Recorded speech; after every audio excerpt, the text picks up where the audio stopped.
North Korea के पास ना तो आर्मी है, ना इकोनॉमी है, ना कोई दोस्त है, फिर भी उनका न्यूक्लियर प्रोग्राम चल रहा है। पैसा कहाँ से आ रहा है? अगर आप चाइना सोच रहे हो तो इस वीडियो को एंड तक देखो। फरवरी 2025 में एक दिन में 1.5 बिलियन डॉलर की चोरी हो जाती है। किसी बैंक से नहीं, किसी गवर्नमेंट से नहीं, उन लोगों से जो क्रिप्टो में इन्वेस्ट किए थे, और जो क्रिप्टो में नहीं थे उनका पैसा भी चला जाता है, बस उन्हें पता नहीं चलता। देखो, एक साइलेंट वॉर चल रही है नेशन स्टेट्स के बीच में, और उसकी कॉस्ट आप भर रहे हो। फरवरी 2025 में नॉर्थ कोरिया का एक हैकर ग्रुप लजारस ने एक सिंगल साइबर अटैक में 1.5 बिलियन डॉलर चुरा लिया, एक ही दिन में और एक ही टारगेट से। 2025 में स्टेट बैक्ड कोरियन हैकर्स ने टोटल अप्रॉक्स 2 बिलियन डॉलर चोरी करा एक साल में, जो पूरी दुनिया की क्रिप्टो थेफ्ट का लगभग 60% था। और आप शॉक हो जाओगे जानकर कि यही पैसा नॉर्थ कोरिया के न्यूक्लियर और बैलिस्टिक मिसाइल प्रोग्राम को फंड करने में यूज हुआ। अब अगर आप ये सोच रहे हो कि मैं तो क्रिप्टो में हूं ही नहीं, तो मुझे क्या फर्क पड़ता है, तो थोड़ा रुको और सुनो।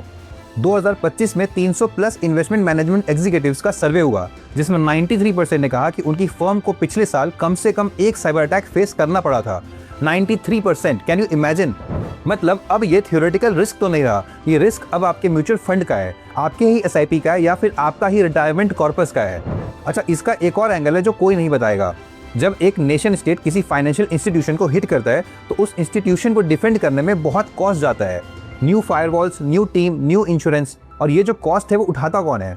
एज पर रिपोर्ट्स 2025 में एक सिंगल साइबर अटैक का एवरेज कॉस्ट फाइनेंशियल इंस्टीट्यूशंस के लिए 5.5 मिलियन डॉलर था, और फाइनेंशियल सर्विसेज इंडस्ट्री में median ransom demand 3 million dollar तक पहुंच गई है, सबसे ज़्यादा किसी भी सेक्टर से। और यही कॉस्ट बैंक अपनी फीस में पास कर देता है, इंश्योरेंस प्रीमियम बढ़ जाता है, मार्केट में वोलेटिलिटी आ जाती है। इस कॉस्ट को ना साइबर टैक्स बोलना गलत नहीं होगा, एक ऐसी टैक्स जो आपसे बिना पूछे काट ली जाती है क्योंकि दो देश एक दूसरे को हैक करने में लगे हैं। अब अगर आप इंडियन हो और ये सोच रहे हो कि ये तो चाइना और अमेरिका जैसी कंट्री का चक्कर है, तो ऐसा नहीं है। लजारस ग्रुप जो नॉर्थ कोरिया की स्टेट बैक्ड यूनिट है, उनके कोऑर्डिनेटेड कैंपेन्स ग्लोबली चल रहे हैं, यूके, स्पेन, स्वीडन और शायद इंडिया भी। अब जिस तरीके से सारे नेशंस के पास आर्मी, नेवी और एयरफोर्स है, उसी तरीके से अब साइबर अटैक से लड़ने के लिए एक नया साइबर फोर्स लाया जाएगा, जिसका कॉस्ट आपके ही टैक्स में ऐड होने वाला है।